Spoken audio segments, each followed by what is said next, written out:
apa yang akan kalian utamakan dalam Reveli 2016 nanti? Kualitas atau kuantitas? Serta jelaskan alasan kalian. Terima kasih atas pertanyaan dari Mas Dedi. Yang ditanya tadi, yang saya perlukan itu kualitas atau kuantitas. Itu juga butuh suatu kondisional. Jika dalam oprek orang yang mendaftar sudah mencukupi dan kualitasnya bagus, maka sangat penting kualitas. Tapi kalau di opreknya aja orangnya kurang, emang kita kurang, untuk waktu dalam 6 bulan itu kurang, misalnya cuma 20 orang nih, udah sama semuanya, itu kan nggak mungkin banget. Udah 2 angkatan cuma 20 orang, itu kan nggak mungkin banget. Maka saya terpaksa mengambil kuantitas dengan syarat kadif-kadifnya tetap kita memilih yang berkualitas. Menurut saya setidaknya kualitas itu mungkin ratingnya berbeda-beda, tidak bisa di skor. Tapi jika kualitas yang saya harapkan nggak sampai, maka saya akan menurunkan derajat menurunkan angka kualitas itu. Menurut saya itu yang berkualitas itu seberapa itu saya akan menurunkan, karena emang waktu kepanitiaan ini nggak sebentar dan pasti ada bosennya panitianya. Jadi kondisional. Sekian dan terima kasih. Utamakan kualitas menurut saya, karena aku pengen yang profesional berawal dari komitmen panitia untuk Reveli. Kenapa saya memilih komitmen? Karena semua dari komitmen bakal berubah dari kualitas orang-orang itu. Nah, kenapa saya bukan lagi? Saya ingin membuat 3 kali wawancara, karena dari 3 kali wawancara itu bakal terlihat kualitas dari si panitia itu sendiri atau peserta panitia itu sendiri. Yang kedua, cara apa yang akan kalian lakukan untuk memperkenalkan angkatan 2016 kepada alumni angkatan atas atau yang lainnya atau ke non-panitia? Terima kasih. Cara kita memperkenalkan, mungkin caranya masih sama, mengoptimalkan angkatan baru untuk ikut dalam kegiatan KMK Santo Agustinus. Mengoptimalkannya dalam arti kata kita mengajak dan mengenalkan anggota baru atau angkatan baru ini KMK itu seperti apa sih? KMK itu apa? Nah, dari cara mengoptimalkan kita seperti Binroh ini dapat memicu mereka merasa nyaman dalam KMK meskipun mereka nggak tahu KMK itu apa. Mungkin dari cara Binroh ini kita lebih spesifikasi atau lebih jelas KMK itu keluarga mahasiswa Katolik loh. KMK itu dapat membantu kita loh. KMK itu bisa menjadi punggung ataupun jadi bantuan kita ketika kita susah. Mungkin cukup sekian. Terima kasih pertanyaan dari Mas Dedi. Jadi pertanyaannya itu bagaimana cara memperkenalkan keluarga baru kita angkatan 2016 ke alumni atau angkatan atas atau anggota KMK yang lain di luar kepanitiaan. Caranya seperti yang saya alami sendiri, itu akan saya terapkan lagi. Jadi ada binroh, terus kita ngajak ke gereja, yang panitia ngajak ke gereja, mungkin juga bisa ketemu dengan anggota lain atau alumni lain. Kemudian dengan suruh ikut dengan aktif di KMK. Itu cara-cara yang biasa sih. Terus aku pengen gimana ya? Kalau angkatan atas itu kan emang udah terbentuknya, kalau misalnya tinggal 20 orang yang aktif memang tinggal segitu kok menurutku. Jadi nggak mungkin bisa nambah orangnya. Menurutku sih seperti itu. Jadi caranya sendiri itu emang susah untuk memperkenalkan. Tapi tujuanku yang pertama kali untuk Reveli 2016 ini agar mereka itu satu angkatan, setidaknya beberapa puluh orang itu bisa bersatu ke KMK ini, agar nanti jika dia naik jadi tingkat 2, tingkat 3, yang di atas itu ada banyak orangnya, jadi memperkenalkannya lebih gampang lagi. Sekian dan terima kasih. Untuk keduanya, kalian kan teman dekat lah di antara angkatan kalian ataupun lintas angkatan. Tapi dalam konteks panitia ya. Ada berapa yang kalian bisa pastikan akan mendukung kalian secara total? Berapa orang? Terima kasih atas pertanyaannya dari Mas Vito. Ada berapa orang yang akan mendukung saya dalam kepanitiaan di dalam angkatan saya sendiri? Menurut saya kalau yang mendukung penuh itu 15 orang. Sekian dan terima kasih. Untuk mendukung ini, untuk menjadi ketua referee sendiri, mungkin ada 15 orang juga, teman dekat saya juga, teman seperjuangan juga, yang mungkin dapat membantu saya dalam referee ke depan. Tapi tidak memungkiri senior yang paham atas isi dan visi saya. Mungkin aku nggak bisa pasti berapa jumlah orang, tapi mungkin dari visi dan misi mungkin kalau sudah jelas senior pun akan mendukung apapun kekurangan dan kelebihan untuk saya. Ibaratkan kalian ini seorang ayah, terus anak kalian cewek udah 2 hari nggak pulang. Kalian nggak tahu kabarnya di mana, kalian teleponin, dia nggak ada kabar, nggak ngangkat, nggak gimana, nggak ada kontak sama sekali. Apa yang kalian lakukan? Mungkin saya akan menjawabnya. Mungkin ketika hal itu terjadi, mungkin saya akan mencari info dari teman-teman terdekat sih. Kemana orang itu pergi? Kemana anak itu pergi? Kemana orang itu anak itu pergi? Setelah mendapatkan info atau tidak mendapatkan info, mungkin saya akan mencari sendiri gimana keadaannya. Mungkin dari teman-teman yang mungkin dia sering pergi atau dia sering kemana, mungkin cara saya seperti itu.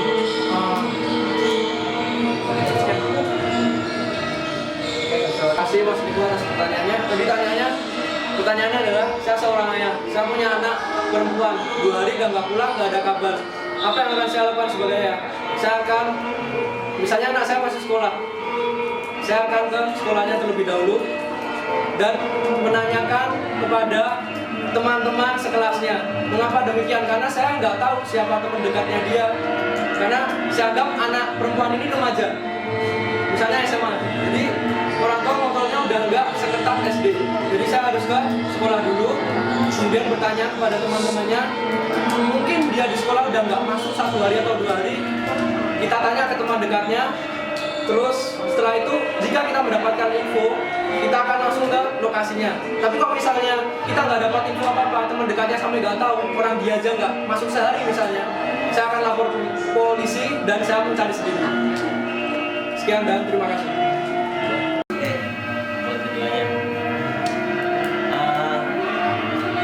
Kalian dari mulai dilahirkan sampai sekarang ini, saya mau nanya, menurut kalian apa itu pemimpin yang dilahirkan? Apa yang dimaksud dengan pemimpin yang dijadikan? Dan kalian ada di bagian yang mana? Terima kasih atas pertanyaan dari Mas Bram. Pertanyaannya ada 2. Apa itu yang dimaksud dengan pemimpin yang dilahirkan? Yang kedua, apa itu yang dimaksud dengan pemimpin yang dijadikan? Menurutku pemimpin yang dilahirkan itu emang orang tuanya itu seorang pemimpin sehingga dia dibentuk, dilatih oleh orang tuanya sebagai pemimpin.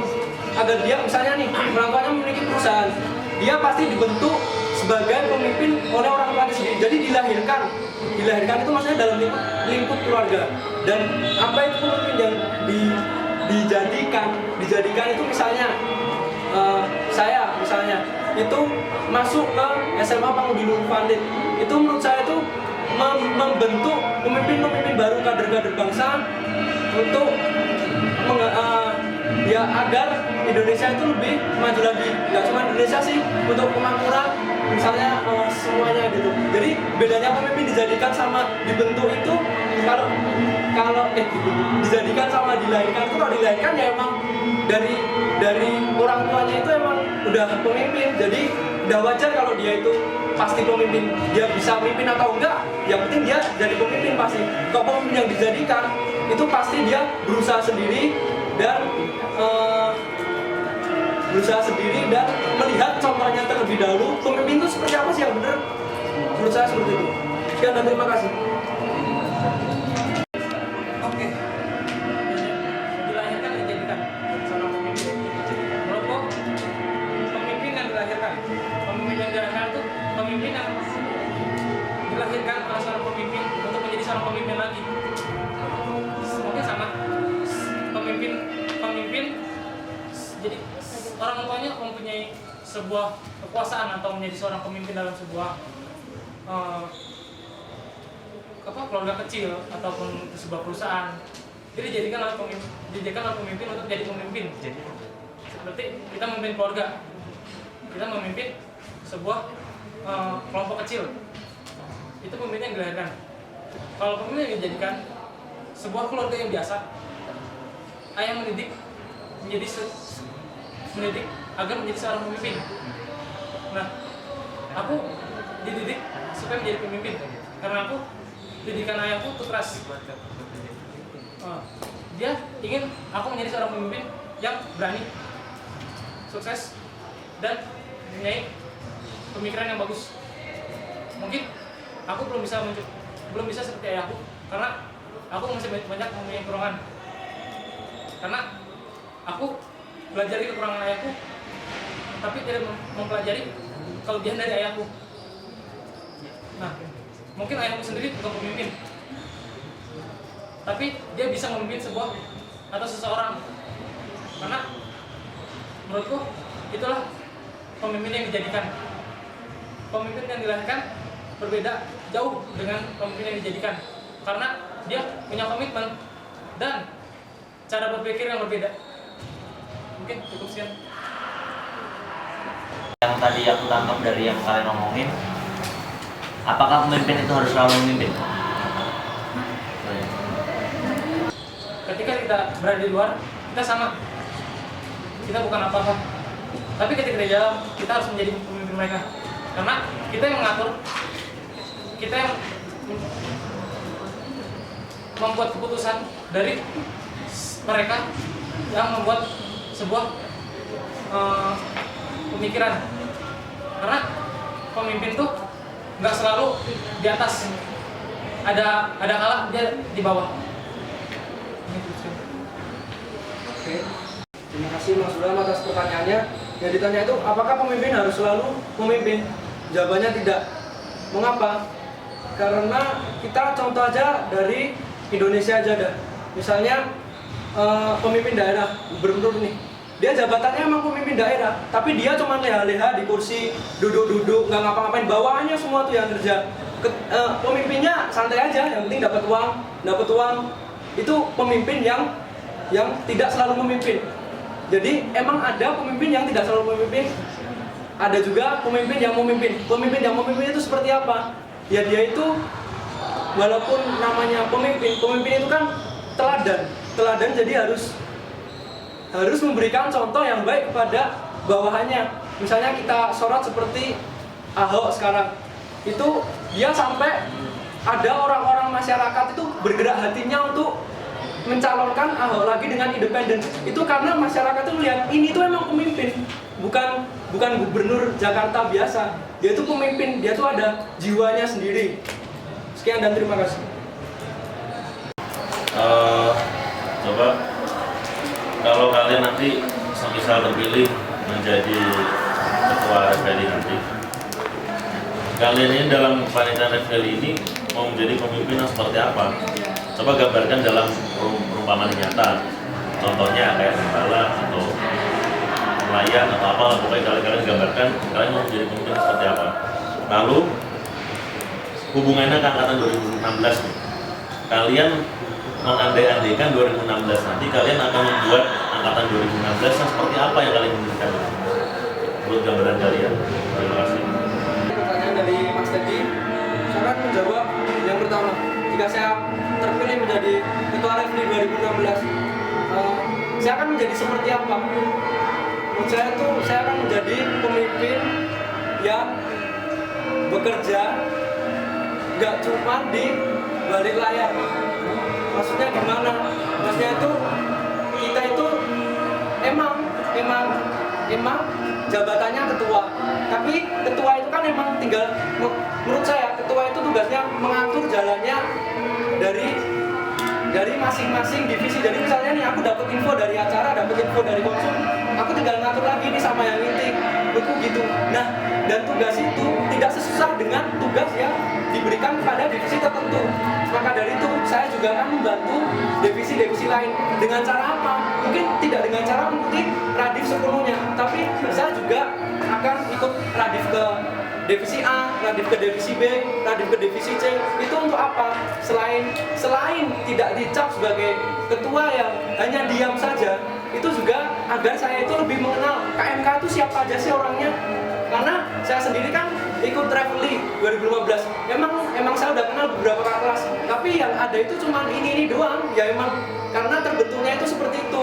Maka aku ingin Travelly 2016 tuh jadi dulu satu angkatan. Kok dia udah jadi kakak kelas ini, dia kan bisa jadi contoh dia di kelasnya nanti. Oh ini kakak kelas, jadi nggak buta gitu loh terhadap keluarga sendiri. Masa sama keluarga sendiri nggak kenal sih, kan gitu.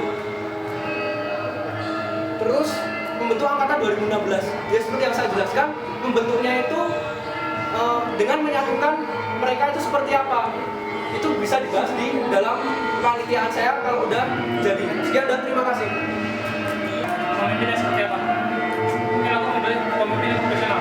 Kenapa menjadi profesional? Karena berawal dari profesionalitas pemimpin, bakal menjadi sebuah kebaikan yang profesionalitas juga. Karena profesional ini kita bisa, seperti yang aku katakan tadi, kita di dalam rapat kita saling bersaing, kita di luar keluarga kita punya rasa memiliki, tapi ketika kita pleno kita bersaing, kita harus menjadi yang lebih baik, divisi menjadi yang lebih baik, panitia yang lebih baik daripada yang sebelumnya. Untuk yang 2016 aku pengen menjadi mereka mempunyai rasa saling memiliki. Rasa saling memiliki ini ketika kita melakukan KMK, ketika kita melakukan kegiatan KMK dalam kegiatan 2016, mereka akan mempunyai rasa memiliki.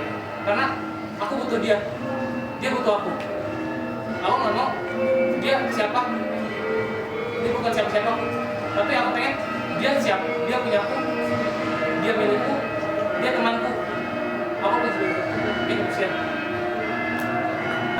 Buat kalian berdua, berdasarkan pengalaman Travelly yang kemarin, mana yang akan kalian prioritaskan? Dan serta penjelasannya ya. Cinta, mimpi, harapan. Mungkin aku berbeda cintaku pada KMK. Karena kenapa cintaku pada KMK? Karena aku lebih merasa dekat di KMK, lebih memiliki keluarga KMK. Karena aku mempunyai pengalaman ketika aku sakit, siapa yang menolongku?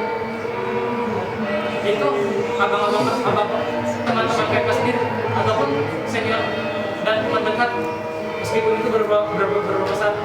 Karena dari kedekatan itu bisa timbul rasa cinta antar KMK, antar kedekatan antar KMK. Untuk harapan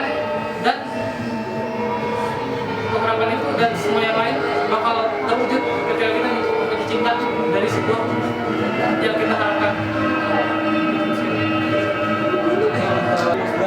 Yang ditanyakan tuh apa yang akan saya prioritaskan, cinta, mimpi, harapan, atau cinta, mimpi, harapan di dalam kepanitiaan Travelly 2016. Yang saya prioritaskan adalah harapan. Mengapa harapan? Karena harapan itu sesuatu, menurut saya, sesuatu yang persenan tercapainya itu lebih tinggi. Kalau mimpi, orang kepanitiaan cuma 6 bulan, bermimpi nanti lebih dari 6 bulan berarti tidak ada suatu gerakan dari saya sendiri. Kalau harapan itu pasti saya bergerak untuk mengejar harapan itu, karena kepanitiaannya 6 bulan. Sekian dan terima kasih. Alvin, tadi kamu bilang harapan. dalam dinamikanya traveling itu dengan segala macam hal, segala macam beban. Oke. Untuk mewujudkan harapan itu, ketika cinta kita sudah sirna, sudah hilang, lalu bagaimana kita bertahan atas harapan kita? Terima kasih Mas Bram atas pertanyaannya. Jadi saya memilih harapan dari 3 yang diberikan. Terus jika di dalam suatu kepanitiaan cinta itu udah hilang di tengah-tengah perjalanan, bagaimana kelanjutan kepanitiaan saya? Nah, seperti yang saya bilang, di dalam suatu kepanitiaan nih, walaupun kita cinta dengan KMK, menurutku itu tidak menutup kemungkinan dalam kepanitiaan tersebut itu nggak jalan. Maksudnya gimana? Di tengah-tengah itu bosen, itu udah manusiawi, emang bisa bosen. Itu lebih banyak persenannya daripada yang orang yang cinta banget. Maksudnya kepanitiaan misalnya 80 orang, yang cinta banget itu 10 orang. Ini pasti kerja terus lah. Tapi kalau yang sedangkan yang 70 orang lain, mereka kan bosen tuh di tengah-tengah. Jika nggak ada harapan yang ingin dicapai, nggak ada tujuan akhir, itu mereka juga tambah bingung kan. Udah bosen, tujuannya apa? Kita kan jadi tidak ikut aktif dalam suatu kepanitiaan tersebut. Tapi jika kita ada harapan, walaupun cinta itu hilang, ini dalam suatu kepanitiaan itu akan terus berjalan menurut saya. Karena kita juga ada organisasi yang berlandaskan dengan keluarga. Sekian dan terima kasih. Umpamakan kamu ngejar cewek, itu kamu lakukan karena cinta atau karena kamu menaruh harapan pada orang itu? Kalau misalnya saya mengejar cewek, itu karena cinta atau harapan? Kalau konteksnya mengejar cewek, saya karena cinta. Sekian dan terima kasih.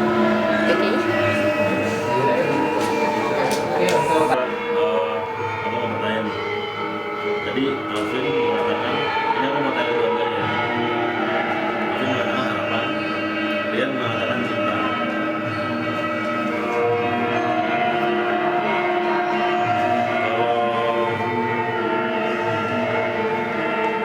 Menurut kalian nih, apabila dalam menjalankan kepanitiaan reveling di depannya itu seberapa besar sih kontribusi dari tadi kan ada cinta, mimpi, harapan. Nah, menurut kalian porsi masing-masing dari ketiga hal itu berapa persen dari 100%? Contohnya seperti apa? Terima kasih. Dari 3 yang tadi ditanyakan, saya memilih apa dan berapa persen yang saya butuhkan? Mungkin saya memilih cinta karena kenapa? Saya memiliki mimpi 70% ataupun sampai 90% untuk maju ke KMK. Karena dari reveling dapat timbul atau dapat mewujudkan semua mimpi di KMK. Seperti inginnya KMK ini atau sekre ini dapat terisi penuh oleh kebersamaan KMK itu sendiri atau angkatan baru atau semua angkatan. Dari reveling semua angkatan akan muncul, semua angkatan akan bersama di sekre ini. Karena cinta mereka bisa mengorbankan apapun, sama seperti orang yang sedang pacaran. Ketika mereka cinta, apapun mereka perjuangkan. Seperti orang yang bilang cinta itu buta, dapat membutakan segala sesuatunya. Pertanyaannya tuh berapa persen dari masing-masing ketiga itu, cinta, mimpi, harapan, dan contohnya itu seperti apa yang konkret?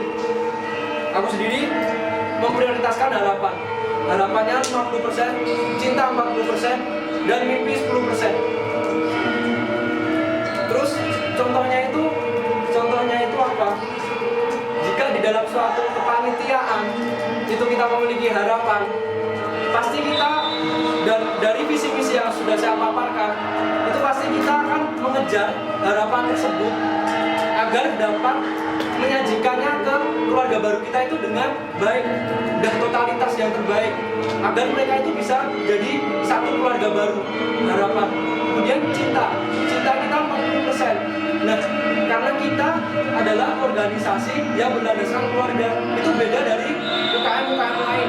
Itu beda banget dari UKM-UKM lain yang ada di Telkom ini. Terus mimpi 10%. Emang kita masing-masing orang emang boleh bermimpi, dan mimpi itu bisa jadi kenyataan. Tapi waktu yang kita miliki dalam kepanitiaan itu hanya 6 bulan, dan mungkin mimpi kita emang boleh bermimpi besar, tapi bisa tercapai, bisa tidak tercapai. Jadi saya hanya memberi 10% untuk mimpi tersebut. Sekian dan terima kasih. Untuk keduanya,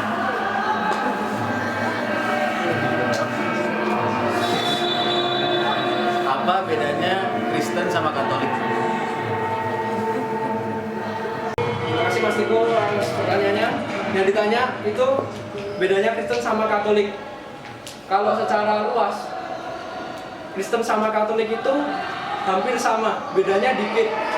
Kristen, pendeta, pemimpinnya boleh nikah. Kalau Katolik, Romo, dia hidup selibat, dan ada brother, suster, dan kepemimpinannya pun jelas. Kalau Kristen enggak, beda-beda, ada GKJ, ada yang lain, GPIB mungkin. Nah, kalau secara sempit, perbedaannya di Telkom ini KMK, namanya aja KMK, Keluarga Mahasiswa Katolik, dan PMK, Persekutuan Mahasiswa Kristen. Persekutuan itu cenderung dengan hanya yang bersangkutan dengan agama saja. Tapi kalau KMK, judulnya aja keluarga, itu cakupannya luas, tidak hanya agama. Jadi ya kita emang satu keluarga, bisa saling bantu. Kalau ada apa masalah, kita juga bisa saling menyelesaikan gitu.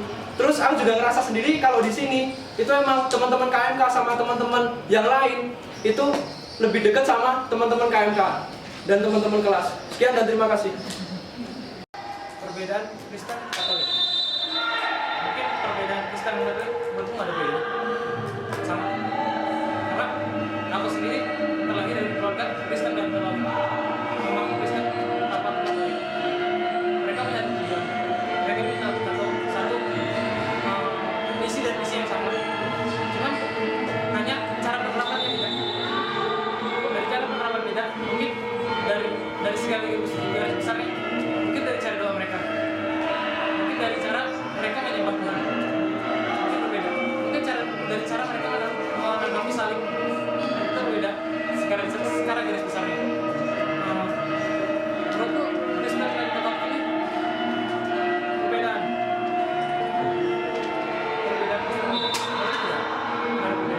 Mereka sama.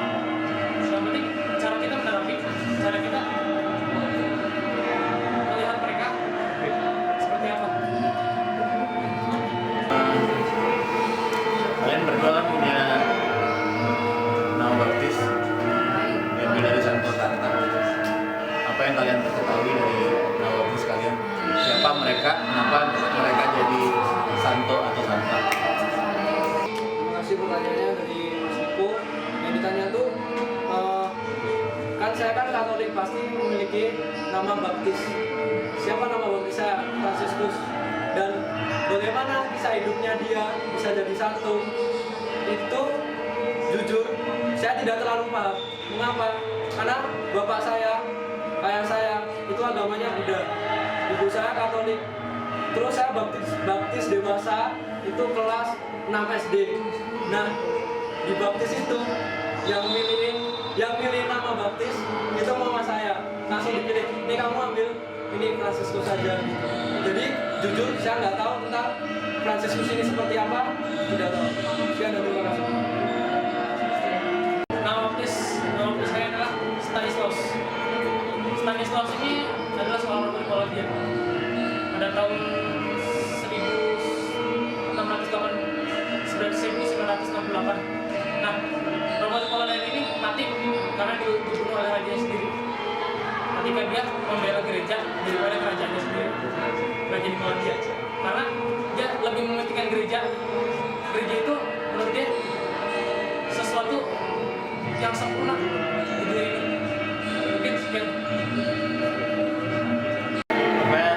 Siapa sih Santo Agustinus yang menjadi pelindung KMK kita?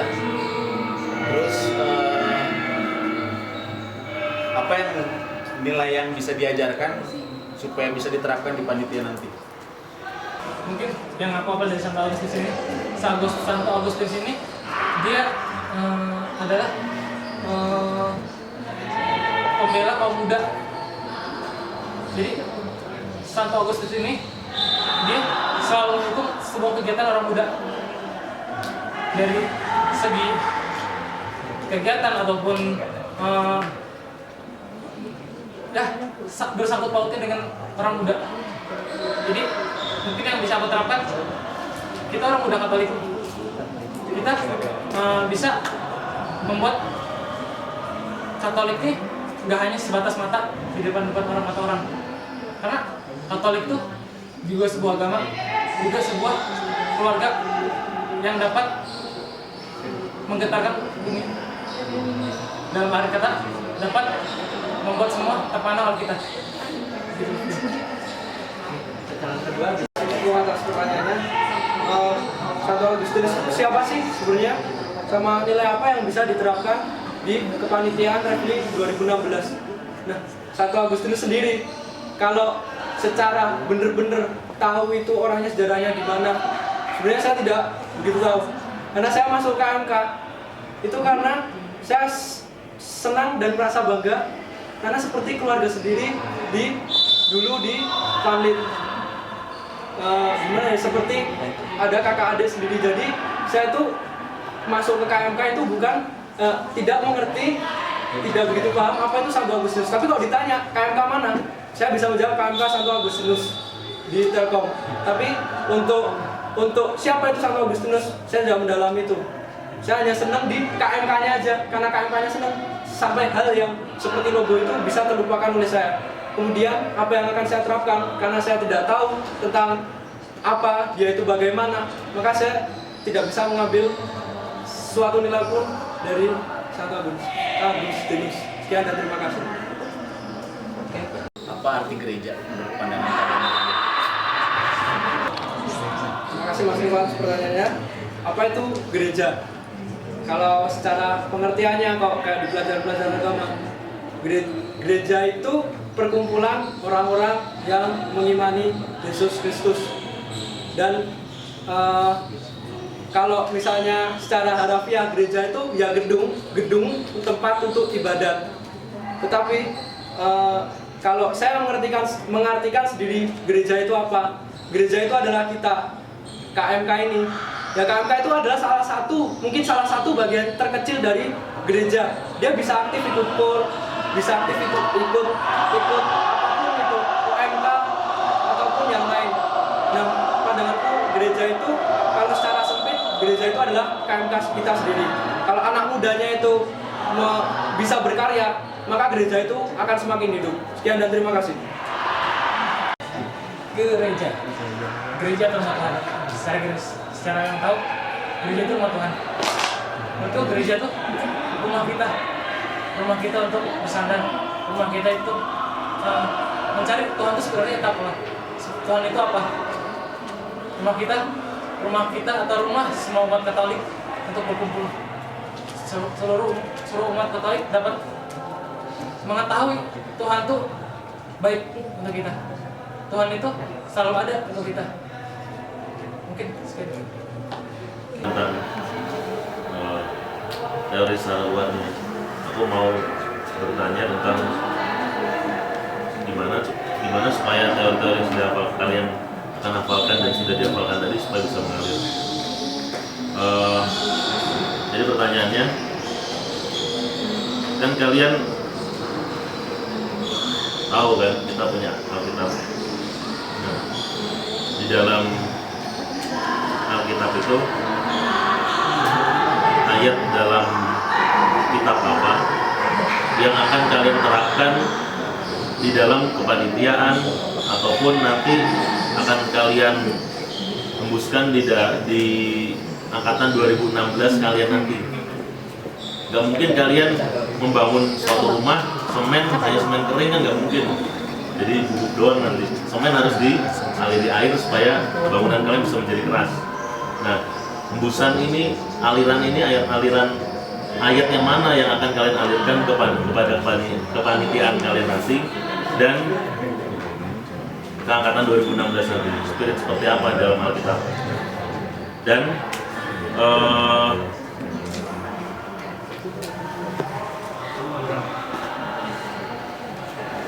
pertanyaan untuk menambah yang tadi,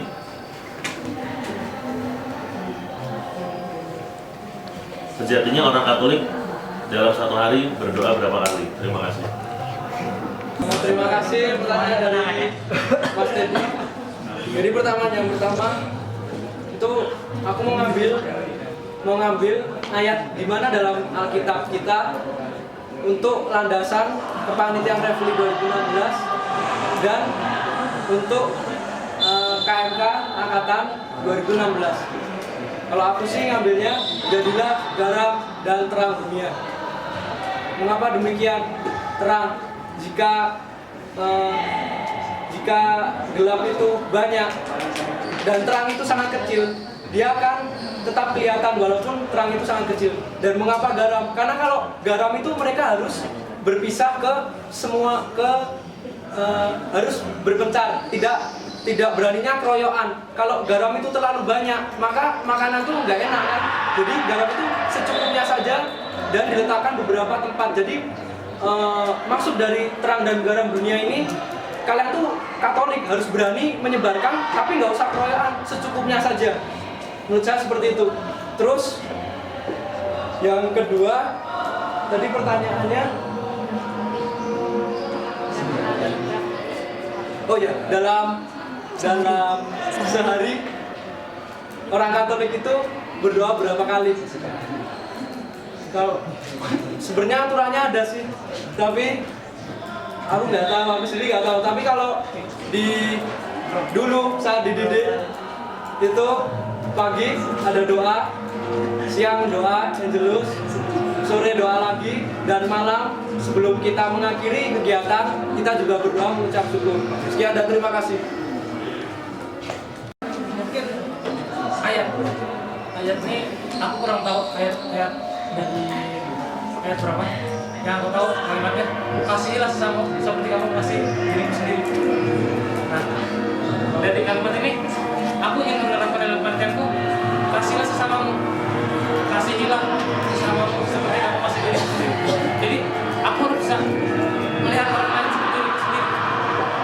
Jika aku nggak bisa menanggapi orang lain, gimana aku bisa menanggapi diriku sendiri? Jadi ketika aku menghargai orang lain, berarti aku menghargai diriku sendiri. Aku memandang diriku sendiri sebelum memandang orang lain. Ini seperti itu. Terus dari doa, mungkin doa yang sering aku baca ataupun aku lihat dari sebuah buku, mungkin bisa saya bilang 7 sampai 8 kali. Karena ketika kita makan, ketika kita sedang makan, ketika kita bangun, ketika kita tidur, atau ketika kita sedang bersedih atau tidak bisa senang, kita bisa berdoa. Saat itu kita bisa menyerahkan Tuhan, atau kita bisa berterima kasih atas Tuhan bersedia berada dalam hidup kita. Jadi sekian. Nyantai.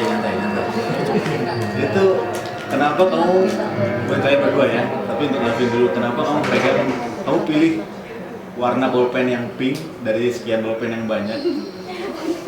Dan kertasnya kenapa kamu cuma pilih 1 lembar aja dari sekian kertas yang kamu bisa pilih yang lainnya? Entah itu buku, entah itu apa. Nah, kenapa kamu pilih itu? Dan untuk Rian juga sama. Kenapa kamu bolpennya bolpen yang itu? Kenapa bukunya buku yang itu? Alasan kalian memutuskan sesuatu itu yang gue tahu. Terima kasih atas pertanyaan dari Mas Diko. Ini bolpen warna pink. Kenapa saya pilih ini? Karena di asrama saya cuma punya ini. Karena cowok itu identik dengan malas menyatet, malas apa-apa. Jadi bolpen cuma punya 1. Ini dah pusaka ini. Terus kertas kenapa selembar doang? Karena emang aku punya efektivitas dan emang nggak bawa kertas. Jadi emang gimana ya, pengennya tuh simpel aja lah, nggak usah dibuat ribet kok, bisa dibuat simpel. Sekian dan terima kasih. Ya, kenapa saya memilih ini? Karena saya suka dengan orang Islam.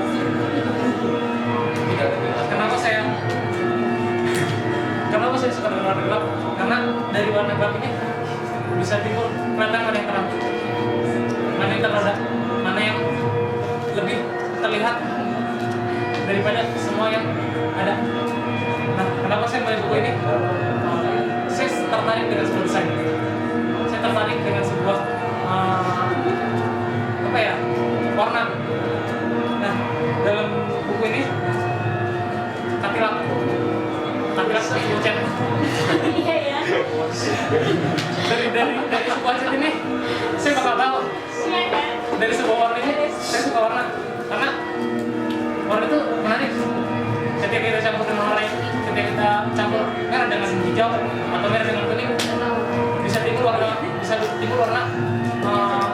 oranye. Karena warna itu sesuatu yang bisa menimbulkan sebuah kejutan menurut saya.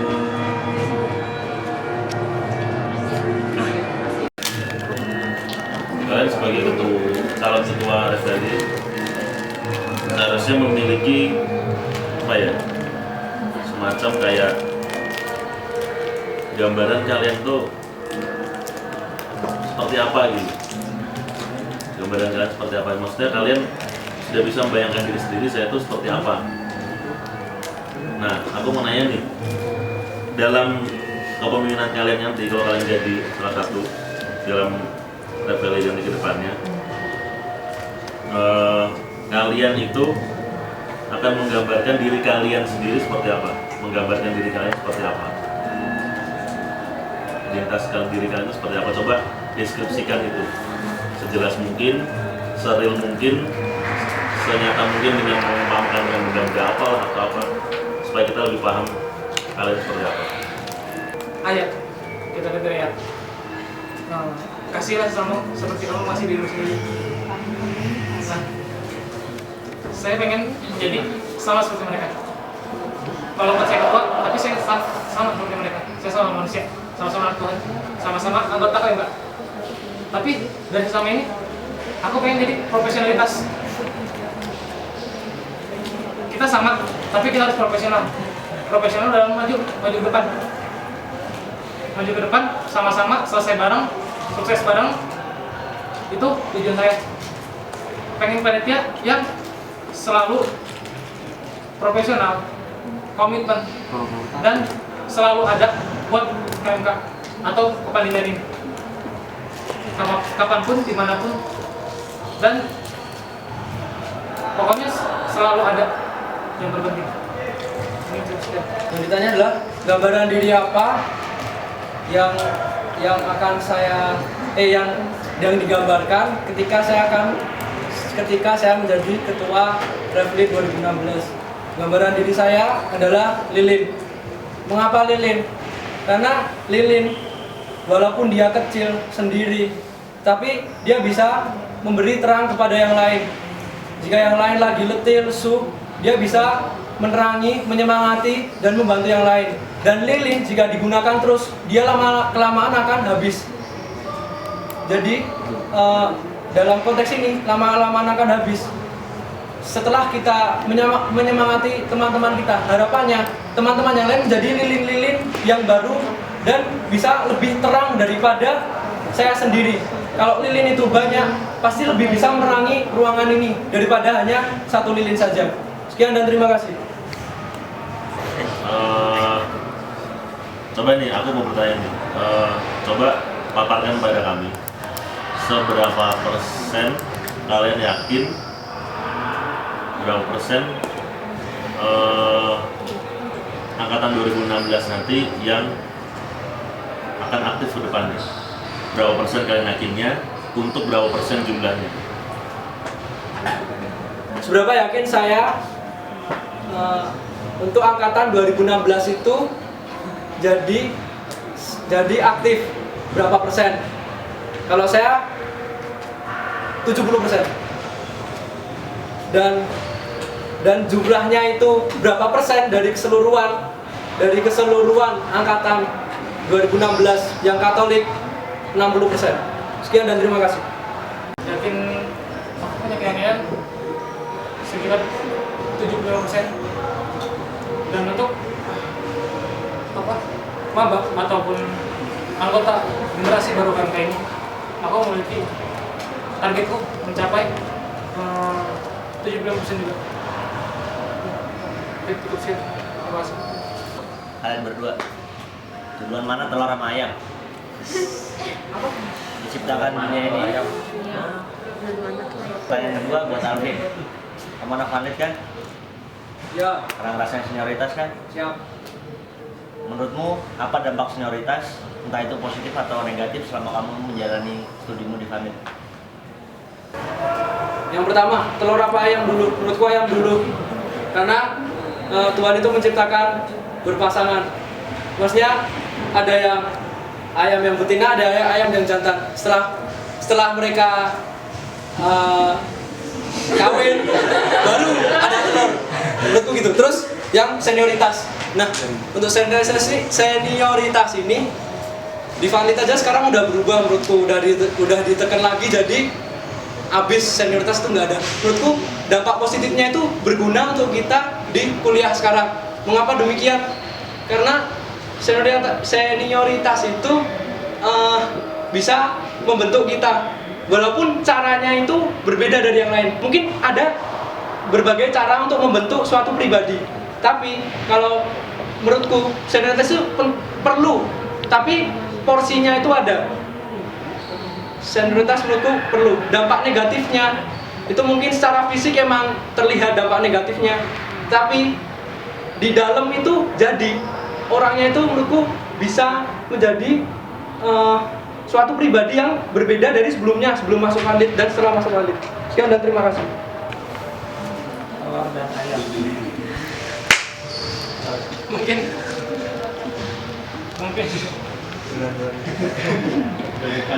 Mungkin menurut Bos apa ya? Telur.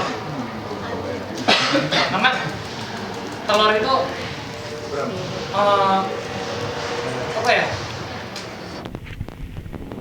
Berawal dari sebuah telur akan menjadi sebuah ayam. Nah, dari sebuah telur ini bentuknya bulat biasa, seperti kita orang biasa, atau kita orang yang bukan apa-apa.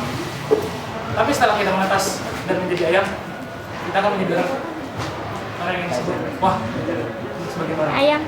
Karena kita berusaha untuk hidup. Karena dari sebuah telur kita berusaha untuk lahir ke dunia, berusaha untuk menjadi yang terbaik untuk semua orang. Mungkin cukup sekian.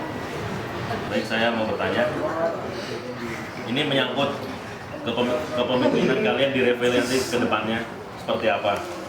Coba pikirkan dengan matang dan baik-baik. Pilih salah satu dari 7 orang ini dan sebutkan alasannya. Soekarno, Soeharto, Gus Dur, Habibie, Megawati, SBY atau Jokowi? Saya mau Soekarno. Karena kenapa? Karena dia punya semangat yang tinggi, punya apa ya? Jiwa yang kuat. Meskipun dia dilontarkan ke berbagai pulau, tapi dia masih tetap semangat untuk Indonesia merdeka. Cukup sekian. Dari ketujuh pemimpin negara kita, mana yang akan dipilih? Kalau saya memilih Gus Dur. Mengapa Gus Dur? Setelah dia, walaupun dia menjabat jadi presiden itu hanya sebentar, tapi dia membuat perubahan yang besar. Mengapa demikian?